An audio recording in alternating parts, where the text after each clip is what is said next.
Queria te convidar a abrir a Bíblia em Isaías 51. E nós vamos ler do verso 1 ao 8. E hoje eu vou falar sobre um tema controverso, censura. O título da mensagem de Deus da mensagem de hoje é Censurando Deus.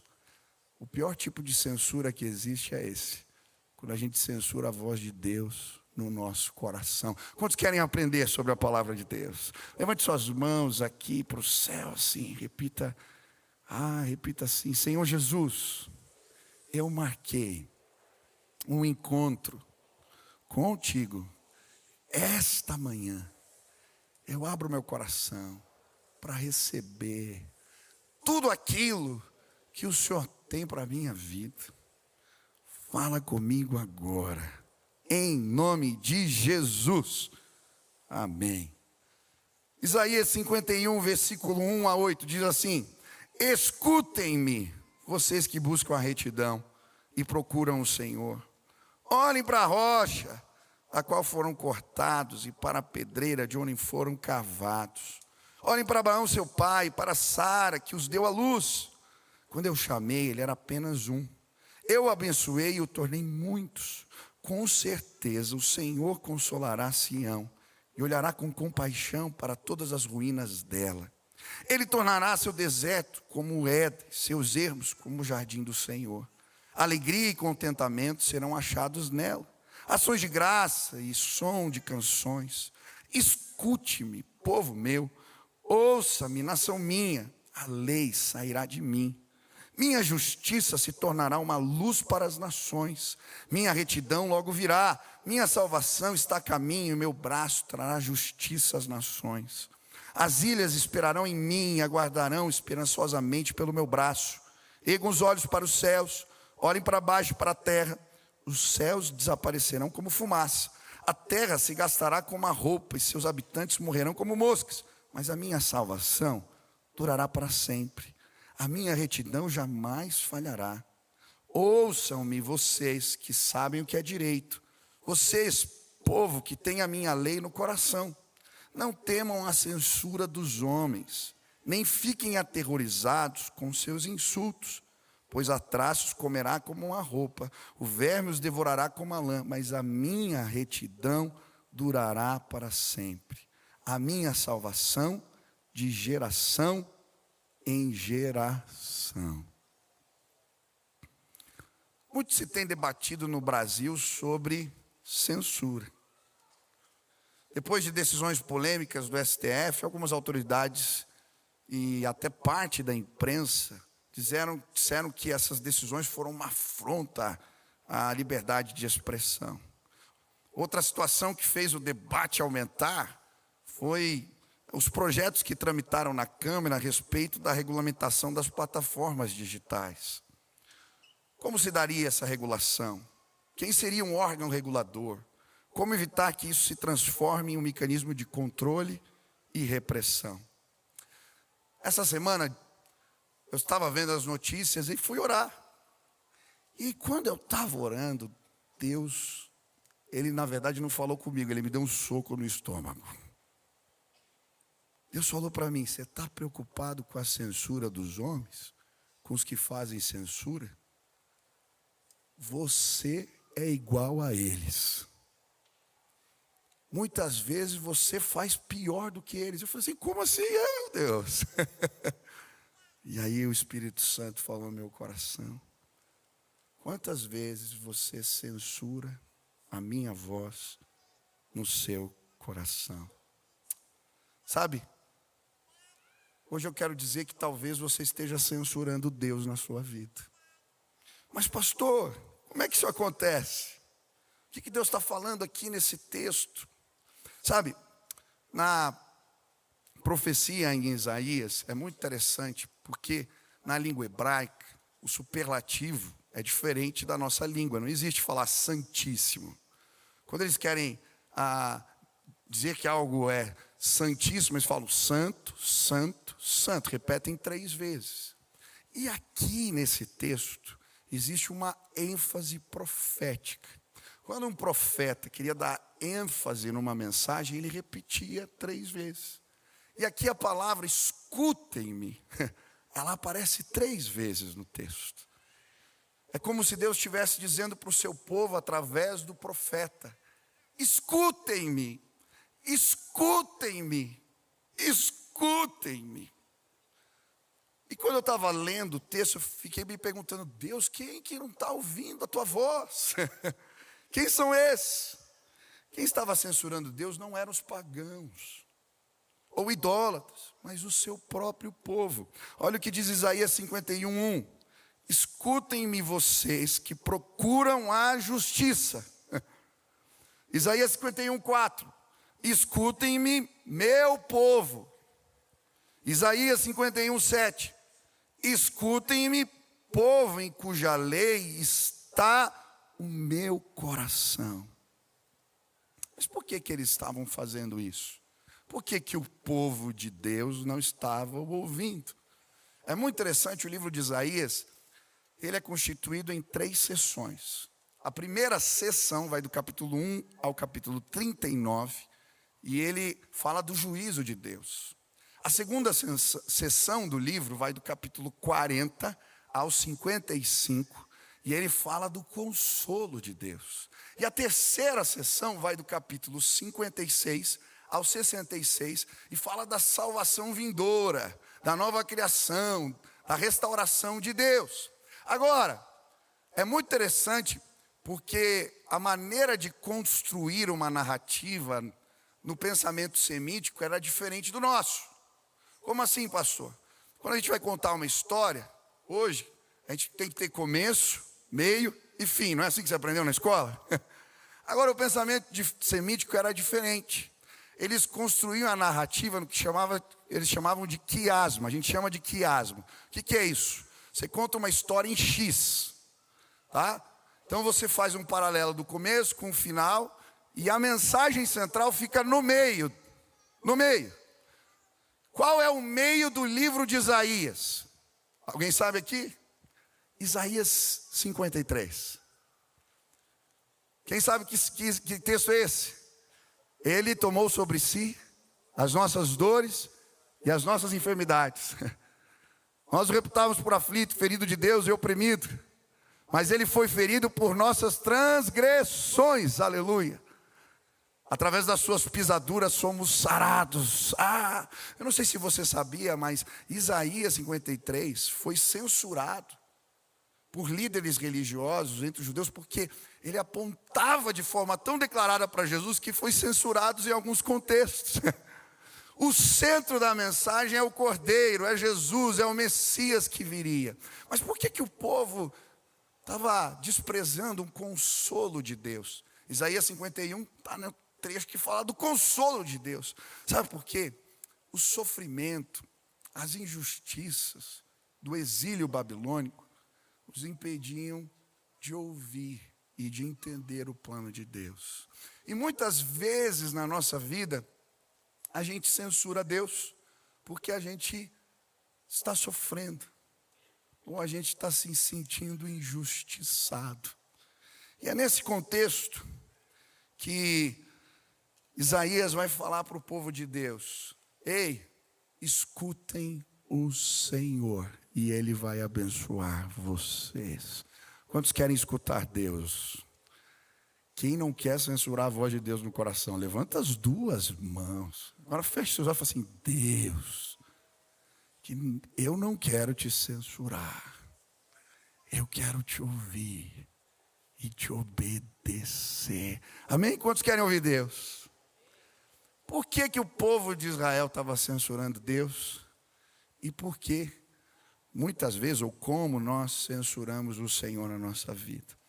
Primeira forma, o povo de Israel censurava Deus e nós censuramos quando lutamos contra o instrumento do juízo de Deus, ao invés de aprender a lição. Como assim, pastor? Sabe o que acontece? Tem muita gente brigando com chinelo.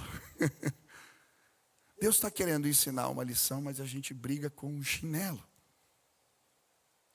A Babilônia era apenas um instrumento de Deus para tratar o pecado do seu povo. O problema não era Nabucodonosor, sua política, os seus exércitos. Deus estava julgando os pecados da nação de Israel. Eles precisavam se arrepender. O que eles haviam feito? O exílio tinha a ver com a idolatria do povo, com as injustiças sociais e com a corrupção dos seus líderes. Mas eles não conseguiam entender isso, que a Babilônia era apenas o chinelo de Deus. Eu gosto, quem já leu o livro de Abacuque aqui na Bíblia? Já leu? O livro de Abacuque é chamado de livro das queixas. Por quê? Porque Abacuque, ele vai se queixar: Deus, por que acontece tanta injustiça no meu país? Julga! E aí Deus fala para ele: eu já julguei. Levantei um povo do norte para julgar a minha terra. E aí quando Deus responde, ele fala: mas Deus, como assim? Esse povo é mais corrupto do que a gente. E aí Deus fala: não se preocupa, eu também vou promover juízo na hora certa para ele. E aí ele está questionando, e aí uma hora ele entende. E aí Deus fala para ele assim: olha, escreve em placas bem grandes, até para quem passa correndo possa ler: o justo viverá pela fé. Aí ele vai terminar o livro fazendo uma poesia linda: ainda que a figueira não floresça, ainda que não haja fruto na videira, ainda que o produto da oliveira minta, ainda que não haja ovelhas no aprisco, gados no curral, ainda assim eu me alegrarei no Deus da minha... Sabe por que muitas vezes a gente censura Deus? Porque a gente luta com chinelo, briga com o instrumento da justiça de Deus. Mas quem fez isso na Bíblia? Para mim um exemplo disso claro é Faraó. Faraó estava tentando resolver o problema das pragas. Então ele tenta resolver o problema das moscas, dos gafanhotos, da água que agora estava matando os peixes. Mas ele não ouve a voz de Deus. O que Deus estava mandando ele fazer? Deixa meu povo ir. Mas ele estava lutando contra o chinelo de Deus. Não resolveu nada. Só piorou a situação.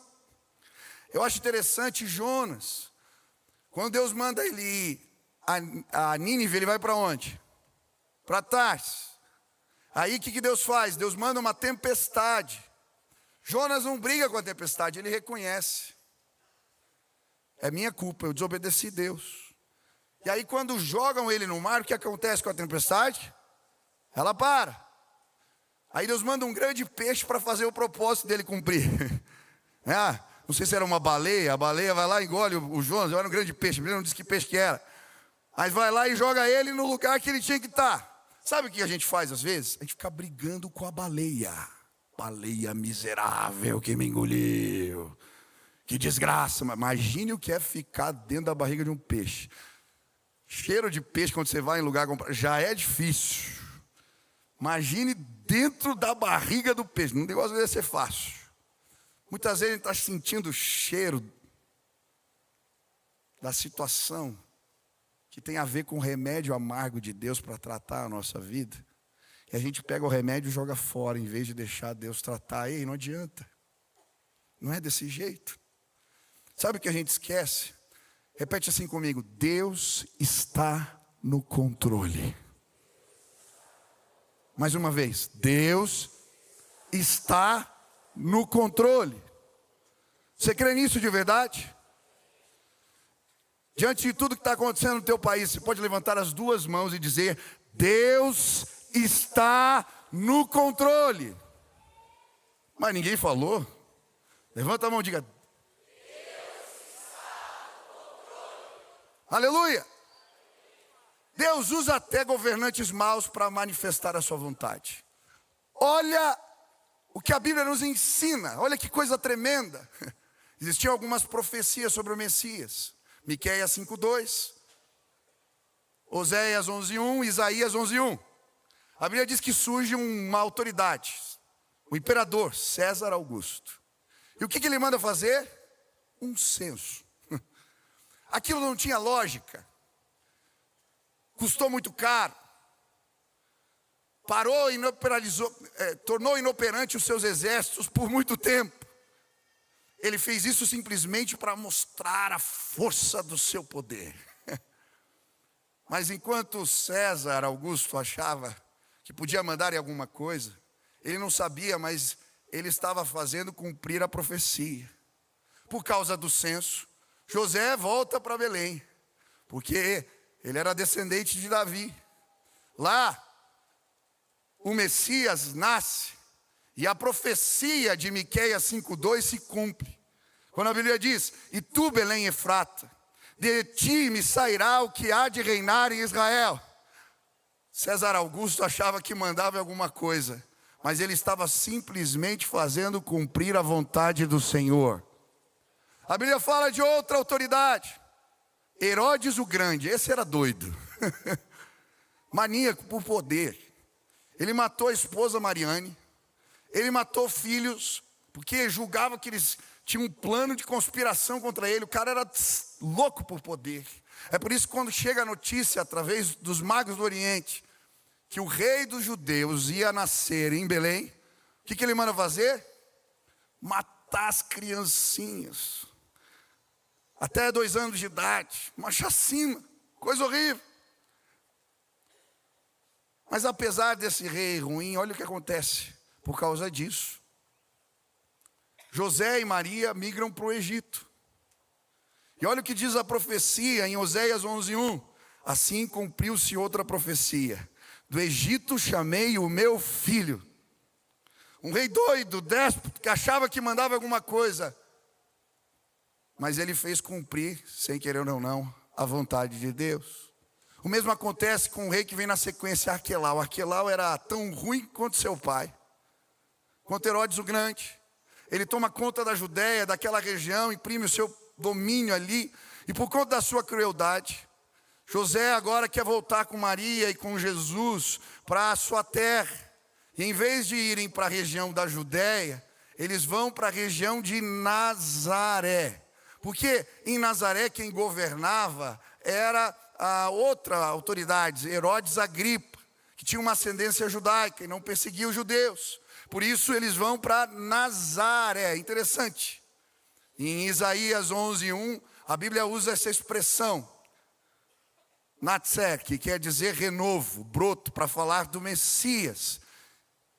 É por isso que em Mateus capítulo 2, a Bíblia vai dizer no versículo 22, isso se cumpriu, o que foi dito pelos profetas: ele será chamado Nazareno. Ei, preste atenção. Nenhuma autoridade no céu e na terra pode contra os intentos do Senhor. Reis, domínios, usando a sua caneta não sabe, mas eles são apenas marionetes nas mãos de Deus. Eu não sei por que você está preocupado. Eu não sei, povo de Deus, por que vocês estão angustiados.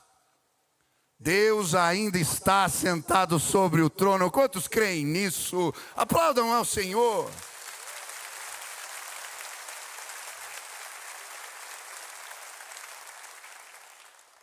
Como você lida com os instrumentos da justiça de Deus na sua vida? Você está revoltado com o seu chefe, que você julga estar sendo injusto com você? Mas será que ele não é apenas um instrumento de Deus para tratar o seu orgulho? Talvez você esteja revoltado com um parente, porque ele te fez mal, ele não foi justo com você.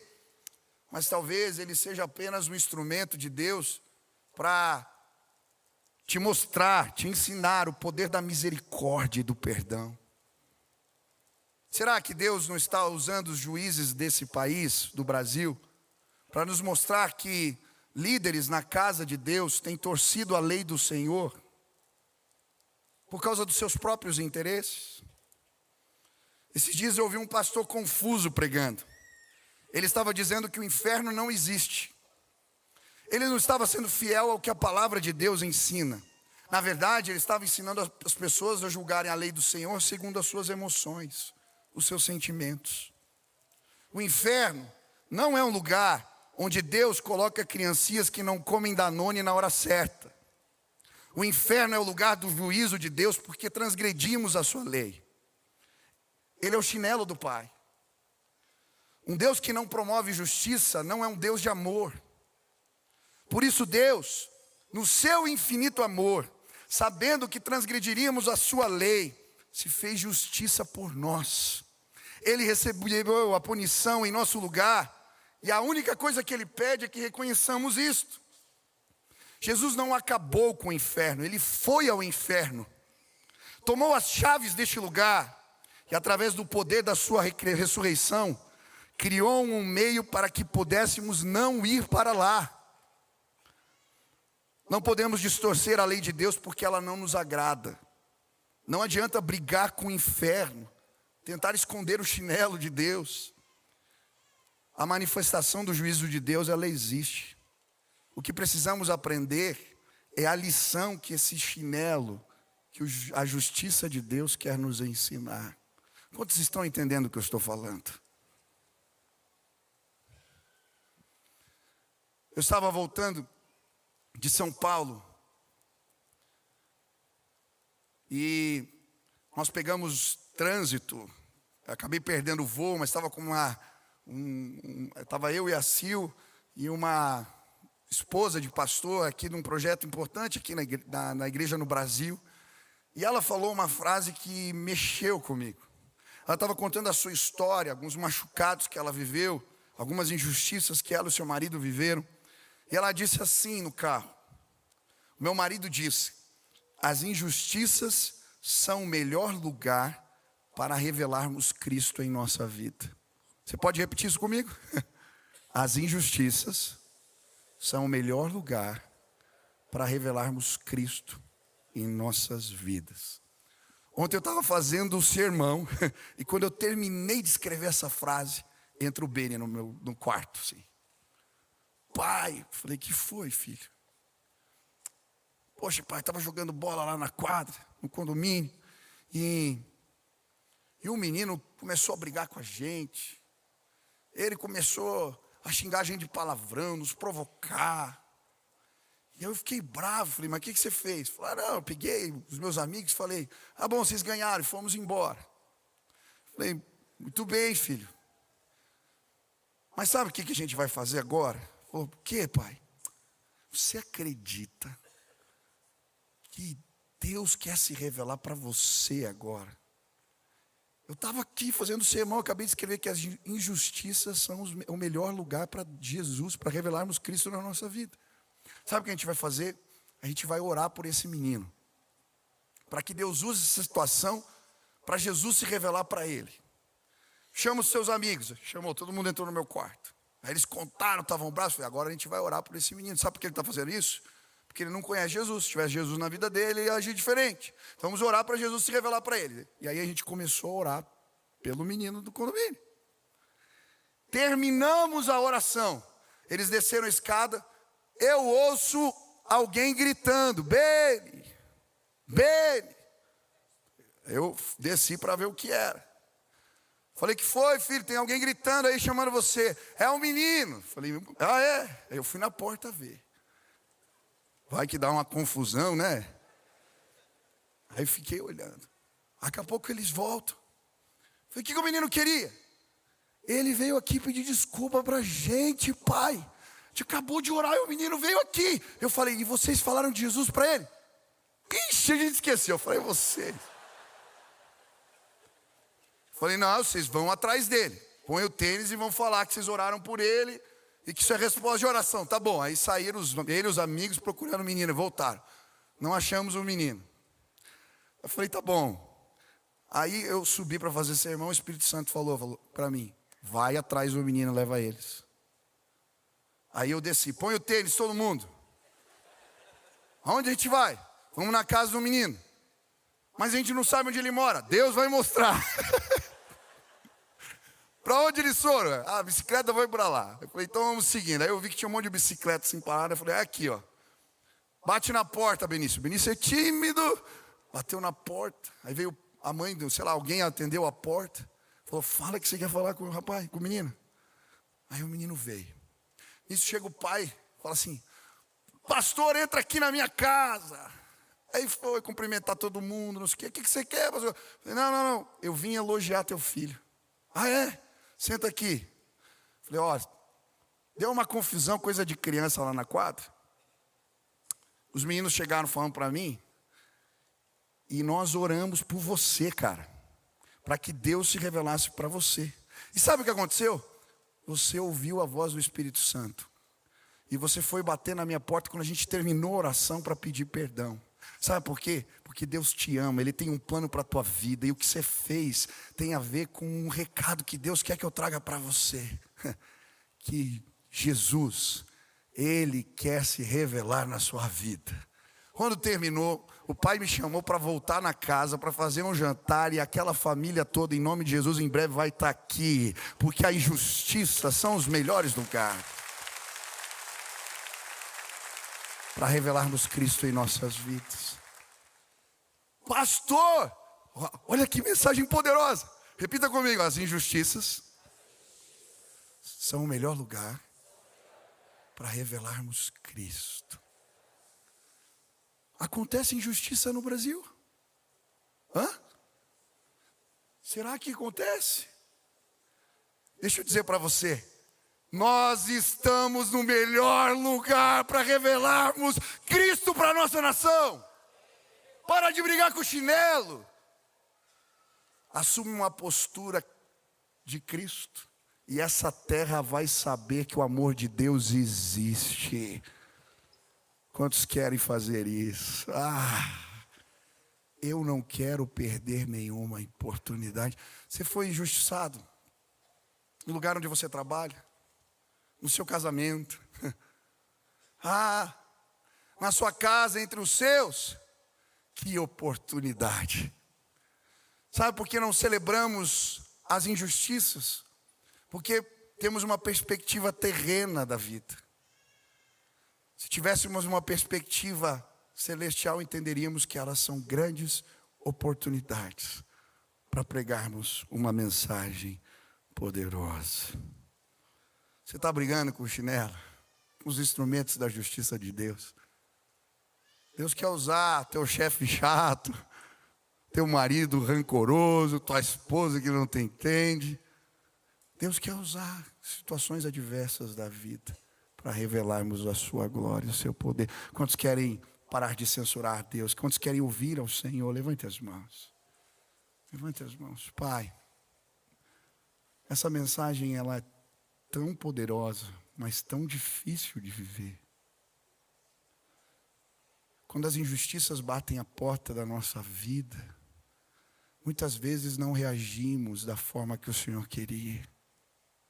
Não ouvimos a tua voz. Senhor, ajuda esta igreja, me ajuda a, na hora das injustiças, revelar Jesus. Faz assim, Pai, em nome de Jesus que eu oro. Amém. Segunda forma que nós censuramos Deus da nossa vida. Quando o plano e o método de Deus contrariam a minha vontade. Escutem-me, povo meu, ouçam-me, nação minha, a lei sairá de mim, minha justiça se tornará uma luz para as nações, minha retidão logo virá, minha salvação está a caminho, meu braço trará justiça às nações. É tão interessante porque eles não conseguiam entender o plano de Deus para salvar, que eles fazem outros planos. Então, quando começa a opressão babilônica, eles não entendiam que aquilo fazia parte da vontade de Deus. Sabe o que eles começam a fazer? Criar outros planos. Primeiro eles fazem um boicote, porque quando a Babilônia toma o Egito, eles têm que pagar tributos pesados. Ela domina Israel, eles têm que pagar tributos pesados para a Babilônia. E aí o rei Joaquim resolve fazer um boicote. Por mais que Jeremias falasse para ele, esse não é o caminho, ele vai lá e faz um plano. Porque o plano de Deus para salvar o seu povo, ele não conseguia entender. E aí o que acontece? A situação piora. Porque daí Nabucodonosor cerca Jerusalém durante 2 anos. o povo passa fome, necessidade, a situação piora. Aí depois ele derruba o templo, toma as riquezas, leva o povo embora. Por quê? Porque o rei Zedequias, tentando de novo fazer um plano para resolver a situação, ele faz uma aliança política com o Egito para tentar se safar. E Nabucodonosor não vê com bons olhos. E aí vem uma punição mais severa. Sabe, e nesse contexto a Bíblia vai estar dizendo, o profeta Isaías falava, ó, esse tipo de aliança é como dormir em camas curtas com cobertor estreito. Quem aqui é alto já dormiu com o pé para fora da cama? É complicado. E aí se o cobertor é pequenininho, você vira de um lado, frio nas costas. Você vira para o outro, frio na barriga. Você puxa, frio no pé. Você põe para baixo, frio no peito. É uma coisa complicada. Em outras palavras, o que Deus está dizendo, vocês estão procurando descanso numa aliança militar, nos recursos de governo, isso não vai dar certo. Não é desse jeito. Eu preciso tratar o meu povo. Nesse contexto, surgem profetas. E sempre vai surgir profeta nessa hora falando o que a gente quer ouvir. E aí eles confiam em profecias enganosas. Dentro de 2 anos, os utensílios do templo voltarão e o jugo de Nabucodonosor será quebrado. Os profetas estão dizendo isso. Jeremias diz, sirvam ao rei da Babilônia, porque isso é disciplina de Deus. Que mensagem difícil. Esses homens iludem o povo. E cada vez a situação deles piora. Sabe por que Deus tinha um plano para salvar o seu povo? Mas não era do jeito que eles imaginavam. Sabe o que Deus usa para salvar o seu povo? Depois de 70 anos de exílio, Deus levanta um rei pagão, Ciro, o rei dos Medos, toma o poder, derruba o Império Babilônico, e ele tinha uma perspectiva diferente de governo. Então aquele rei escreve um decreto. Olha, povo de Israel, voltem para casa, ainda dá os recursos para ele construir o templo do Senhor. Olha que loucura, se eles fazerem nada. Enquanto eles ficaram brigando contra o plano de Deus, só se arrebentaram. Sabe, esse texto também é uma profecia sobre Jesus.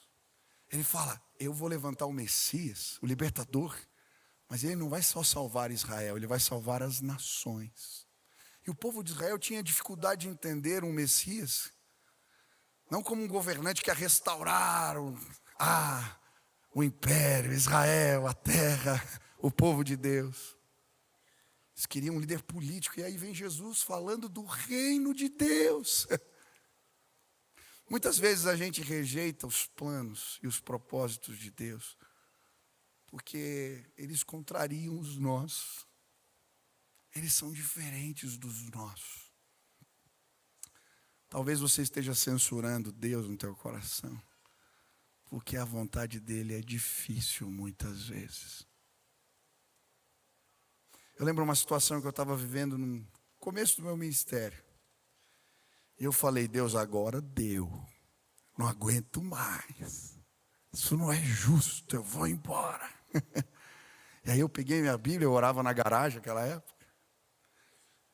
Eu estava recebendo um monte de convite, projetos. Eu falei, Deus, todo orgulhoso. Aí abri o meu devocional, sabe o que era? O título era assim, ponha estacas no seu coração.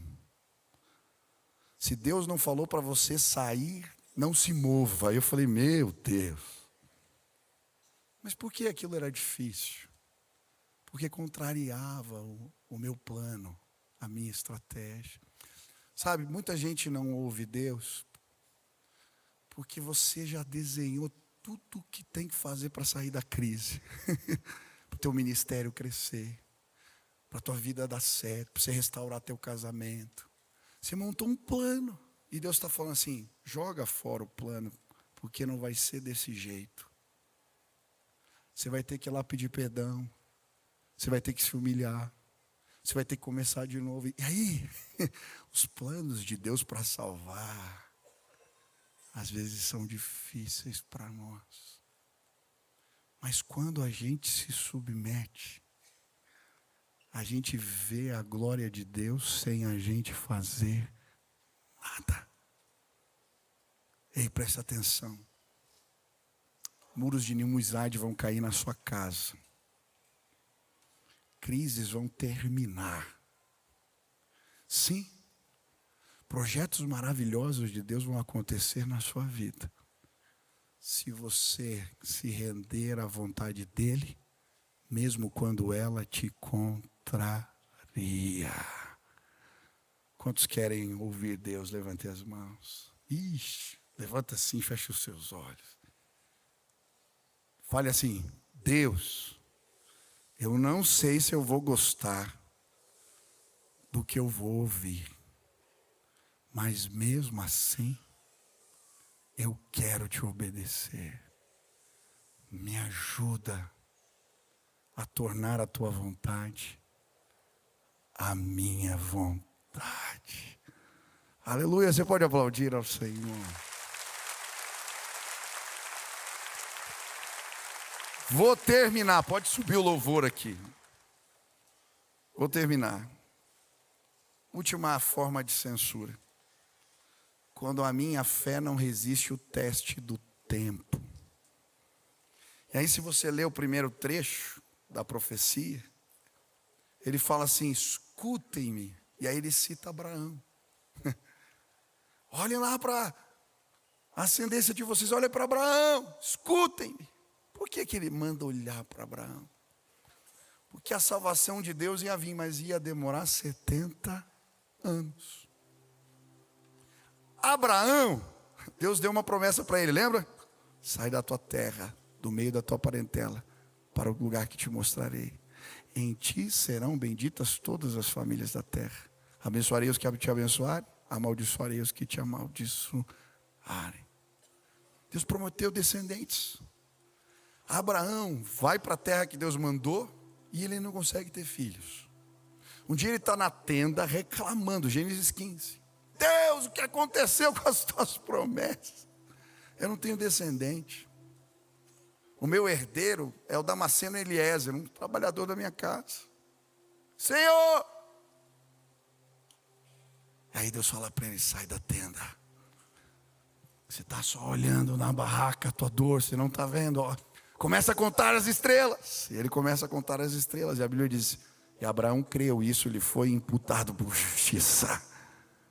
Talvez você esteja num lugar, durante um tempo, que você não consegue ver a perspectiva de que as promessas de Deus vão se cumprir na sua vida. Mas hoje Deus te trouxe aqui para contar as estrelas. Se você passar no teste do tempo, Deus vai te abençoar. O tempo passa, nada acontece. Quando ele tinha 99 anos, ele recebe uma palavra. 99 anos. Ele chama Sara, que tinha 89 na época. Deus mandou a gente mudar de nome. É mesmo? É. Abrão significa pai levantado. Me chame a partir de agora de Abraão, pai de multidões. A promessa de Deus vai se cumprir agora. 99 anos. Ela obedece. Abraão, Abraão. O povo devia dizer: esse cara é maluco. Com 100 anos, Abraão estava com um filho em seus braços. O filho da promessa.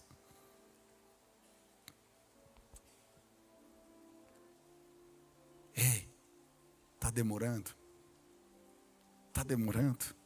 Não desespera, não. Lembra de Abraão? Lembra do povo, 70 anos? Se você passar no teste do tempo, você vai experimentar a promessa perfeita e agradável de Deus na sua vida. Não censura Deus, obedece. Lembro o dia que um casal, o Rodrigo Sejanovski e a Débora, eu estava no escritório deles. Fui lá fazer uma oração pelo escritório, ele é advogado. Eles queriam ter filhos, não conseguiam. Eles estavam fazendo um tratamento, saindo para São Paulo e pedindo para eu orar por eles. E na hora que eu fui orar, eu senti o Espírito Santo falar assim: não vai ser agora, mas a promessa vai acontecer. E aí, com muito jeito, eu falei: olha, mesmo que não dê certo agora, permaneço, porque a promessa de Deus não vai se frustrar na vida de vocês. Eles foram, o tratamento não deu certo. Aí depois tiveram um bebê, perderam o bebê. E eu falei: a promessa do Senhor vai dar certo. Pastor, você diz: é. E eu tive o privilégio de apresentar o Samuel. Ela engravidou com quase 50 anos. Porque o nosso Deus é poderoso para fazer tudo aquilo que Ele prometeu. Quantos querem ouvir Deus? Passa pelo teste do tempo. Eu não sei o que Deus falou contigo hoje, mas se você quer falar: Senhor, eu não quero te censurar no meu coração, eu quero te ouvir e te obedecer. Aonde você está, fique de pé agora. Eu quero orar por você. Deixa eu orar por você, deixa eu orar por você. Está demorando? Teu filho vai voltar para casa. Deus já não te disse? Confia. Está demorando. O projeto dele vai se cumprir na tua vida. Espera, aguarda. Ele está sentado sobre o trono e nada é difícil para ele. Você crê nisso? Estende suas mãos assim. Pai, nos ajuda a ouvir a tua vontade. Mesmo quando ela nos contraria, mesmo quando não entendemos os instrumentos do teu juízo, mesmo quando demora, queremos fazer tudo o que o Senhor tem para nós. E eu quero pedir hoje de maneira especial: fortalece o teu povo, fortalece a tua igreja, para revelar em Jesus, no meio das injustiças, no meio das contrariedades, no meio do tempo de esperas, e que o Senhor seja glorificado no meio do teu povo, no meio da tua igreja. Faz assim, Pai, é no nome de Jesus que eu oro. Amém. Deixa eu fazer um convite mais, todos de olhos fechados. Comece a orar agora. Talvez você está censurando a voz de Deus há muito tempo na tua vida. Deus já deixou sinais na tua história. Ele usou pessoas para falar que Jesus te ama e tem um plano maravilhoso para a sua vida. Mas por causa das injustiças, de coisas que você não entende, você não tem deixado a voz de Deus mudar e transformar a sua vida, trazer bênção para você. Mas hoje, para de resistir. Diga: eu quero te ouvir. Eu quero que o Senhor conduza a minha vida. Se você fizer isso, eu fiz. A sua vida jamais será a mesma. O Espírito Santo hoje vai entrar na sua vida. E a Bíblia diz que Ele nos guia. Ele mostra o que é certo e errado. Ele mostra caminhos. Você não precisa mais andar sozinho. Você pode receber a condução, a direção da voz do Espírito Santo na sua vida. Mas pastor, como é que eu recebo essa graça? Basta você confessar os seus pecados, dizer que não quer mais fazer do teu jeito, mas do jeito de Deus, e pedir para o Espírito Santo te dirigir. Hoje você vai nascer de novo nesse lugar. Hoje mesmo a presença de Deus vai chegar e a sua vida vai ser transformada. Se hoje você não quer dizer: eu não quero mais rejeitar, eu entendi, Deus, eu quero me render, eu quero ser dirigido pela tua vontade, pela tua voz. Aonde você está? Você quer entregar a sua vida ao Senhor? Levante suas mãos bem alto, eu quero orar por você. Levante a mão bem alto, bem alto, bem alto, bem alto, bem alto, bem alto, bem alto. Isso, bem alto, isso. Tem uma multidão aqui de mãos erguidas. Eu quero orar por você. Os pastores vão chegar aqui à frente. Eu não vou pedir para você descer agora, mas você que levantou sua mão, nós vamos orar. E depois eu quero que você venha aqui receber uma oração, uma palavra, um convite. vai marcar a tua vida hoje, essa entrega ao Senhor.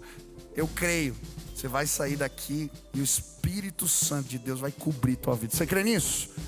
Você que levantou a mão assim, põe a mão no coração, repete comigo: Senhor Jesus, eu não quero mais tocar a minha vida do meu jeito. Eu não quero andar em círculos. Eu não quero resistir à tua vontade. Hoje eu me rendo. A minha vida eu entrego nas tuas mãos. Me conduz, me dirige e me abençoa. Essa é minha oração, em nome de Jesus. Amém.